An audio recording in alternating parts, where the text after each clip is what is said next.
Hey everyone, John here, making friends with a dog in one of my favourite towns in Breath of the Wild, being Tarry Town. But a Redditor going by the name of Megamoosher recently found a little secret about this town. So let's just back away a little bit. Let's just go all the way over here a moment.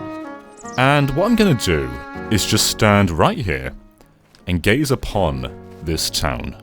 Now, do you notice anything? Well, let's put a side-by-side comparison with Ocarina of Time, and maybe then you'll notice something kind of similar.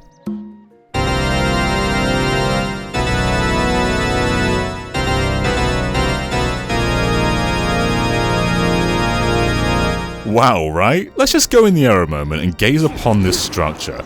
So as you can see, this entire sort of circle led by a bridge is incredibly similar to Ganon's castle from Ocarina of Time. Meaning that Breath of the Wild, if this is true, would have to take place in the adult timeline, or the timeline where Ganon defeats Link.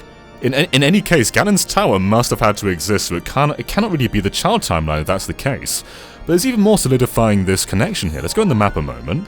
If we just sort of zoom in, you can see there's a great fairy fountain, very close to where Ganon's castle would be. And in Ocarina of Time, that was very much the case too.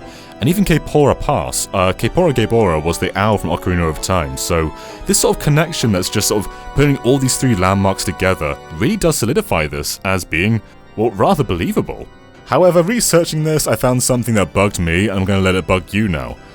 This little path here never actually existed in Ganon's castle, so before you make the Rainbow Bridge, there is nothing connecting this floating landform to the actual land itself. But then when you fight Ganon, all of a sudden there's this bridge here. Where did it come from, Nintendo? We're calling you out, like 20 years later. But yeah, apart from that little oddity, one of the most calming, relaxing, and cozy towns in Breath of the Wild may very well be built on the ruins of the Evil King's castle, so there's that. Even Death Mountain is kind of in a very similar place to what it would be in Ocarina of Time. Now, of course, in Zelda, landmarks move all the time, so like the Temple of Time, which I believe is just over here.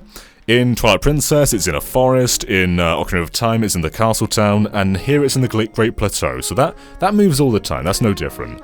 But again, why would Hyrule Castle be over here, but the ruins of Hyrule Castle be all the way over here? Well, I suppose if Hyrule Castle was destroyed in the aftermath of Ganon's reign, it would make sense for them to build it elsewhere rather than building it on the ruins of this big floating platform. But yeah, like Zelda locations move all the time, nothing is really set in stone. But I think that does make a lot of sense if they just rebuild the castle somewhere else. I mean, it doesn't have to be the same Hyrule Castle all the time. But yeah, Breath of the Wild has many Easter eggs to previous Zelda games. Lon Lon Ranch is in the game, and last year we found that Outset Island was actually Lorelin Village, so this is just another great connection to previous Zelda titles. So what do you guys think about this? Are you convinced that Tarry Town is the remains of Ganon's castle? Let us know in the comments below, and of course be sure to subscribe to Game Explain for a lot more on Breath of the Wild and Zelda, and other things gaming too. The tone is getting a lot more sinister. This really is Ganon's castle. Until next time everyone, bye!